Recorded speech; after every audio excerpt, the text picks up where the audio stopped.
welcome to everyone. I hope you all be doing well. Let's learn something new today. A is for arrow.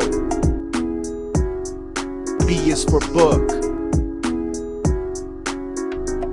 C is for chair. D is for diamond. E is for English. F is for fish. G is for gibbon. H is for headache. I is for eyelash. J is for Jack in the Box. K is for kick. L is for laugh. M is for musician. N is for nail. O is for okapi. P is for pander.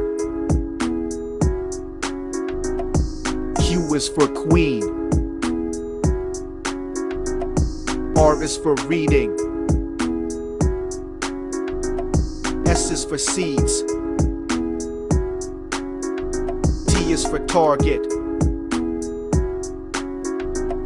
U is for earn. V is for vegetables. W is for wind. X is for Zebek. Y is for yoga. Z is for zoo. Thanks for watching. Please subscribe to what motivated me.